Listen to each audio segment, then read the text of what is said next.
मरवत साहब, आप सर शामिल होंगे इस जलसे में? आपने सोचा है इस हवाले से कुछ? मेरा कोई जाने का इरादा नहीं है। बिल्कुल ठीक है। मैं एक तो मुझे दावत ही नहीं दी है, दूसरी बात यह है कि अगर मैं चला जाऊं तो मुझे इल्म है कि पंडाल में जो है वहाँ एक अलहदा मजमा शुरू हो जाएगा और शायद ये ताबीर करना शुरू कर दें कि जी ख़राबी के लिए आया है। इल्ज़ाम तराशियाँ तो करते हैं। चौथी बात यह है कि बिन बुलाए वैसी मैं कहीं नहीं जाता हूँ। ज़रूरत उनको है मजमा ज़्यादा बढ़ाने की, मुझे ज़रूरत नहीं है। तो लिहाजा ये पहला जलसा है जो मेरा ख्याल है मेरे बग़ैर होगा।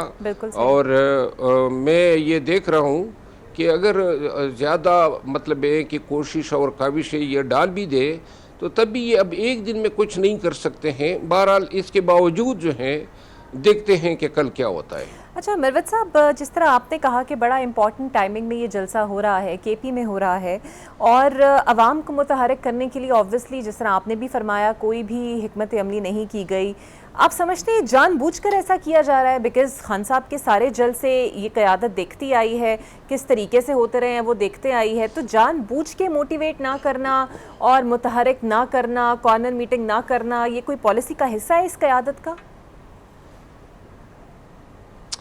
मेरा ख्याल है कि इसमें रेशा दवानियाँ भी हैं, इसमें बुग़्ज़ भी हैं, कीना भी है।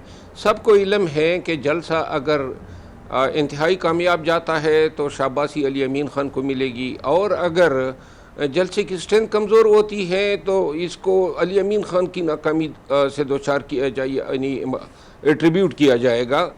बदी वजह मैं ये समझता हूँ कि बहुत सारी क़ुव्वतें जो अली अमीन ख़ान की मुखालिफ है वो ये नहीं चाहते होंगे कि मजमा जो है उस साइज़ का इकट्ठा किया जा सके जिससे खान साहब खुश हो सके।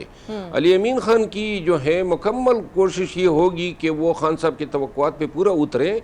लेकिन जो पार्टी के अंदर सूरत हाल बनी हुई है, देखिए ना, अपने पाकिस्तान तहरीक इंसाफ से वाबस्तगी का दावा करने वाले सोशल मीडिया अकाउंट्स ने भी इस जलसे की कामयाबी में कोई किरदार अदा नहीं किया है। कोई मोटिवेशनल मैसेजेस नहीं है। कोई जो है चलो चलो पेशावर चलो के लिए कोई ऐसे नारे नहीं है कि जिन नारों पे आम पाकिस्तानी राग़िब होके जलसे में जाए। तो लिहाजा बलिहाज मजमूई इन तमाम चीज़ों को मद्देनज़र रखते हुए मैंने ये स्टेटमेंट दी है। गरचे मेरी ख्वाहिश है कि अली अमीन ख़ान जो है वो सुरखरू हो, लेकिन ये हक़ाइक़ अपनी जगह है। सियासत केपी में PTI की उनके पास नहीं है, वो चीफ एग्जीक्यूटिव हैं सूबे के, तो ये सारी चीज़ें जो हैं बड़ा इम्पेक्ट करेगी। अच्छा मरवत साहब, ऐसे वक्त में जब हम देख रहे हैं कि हुकूमत पूरी दुनिया में एक अच्छी डिप्लोमेसी के तहत, एक अच्छी सिफारती पॉलिसी के तहत कामयाबियाँ समेट रही है, तो PTI की मज़ाहमत अब जिस तरीके से वो कर रही है, इससे हुकूमत को, ख़ुद PTI को, आवाम को कुछ फ़र्क पड़ेगा या फिर कुछ ऐसा डेंट क्रिएट पड़ पाएगी जिससे वाकई हुकूमत को कोई बहुत बड़ी परेशानी हो जाए?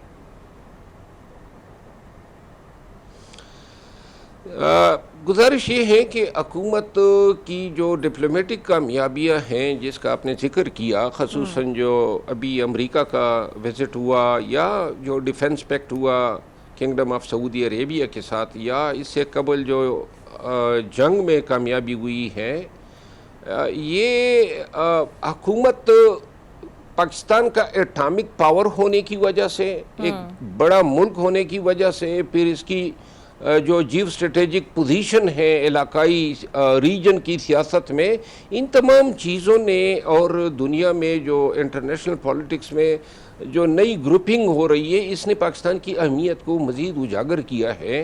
और जो मौजूदा हुकूमत है उसने भी जो सोच अपनाई है या जो फॉरेन पॉलिसी के दायरे का रुख किया है वो उसी सिमत में किया है जिससे ये कामयाबियाँ समेट रहे हैं।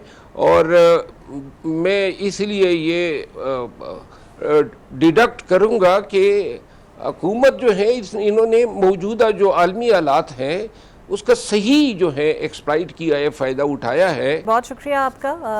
शेर अफजल सीनियर सियासतदान मेरे साथ मौजूद थे। देखते हैं आने वाले दिनों में वाकई कुछ ऐसा होता है और कितना PTI जो है इस जलसे की वजह से कुछ इम्पैक्ट डाल पाएगी।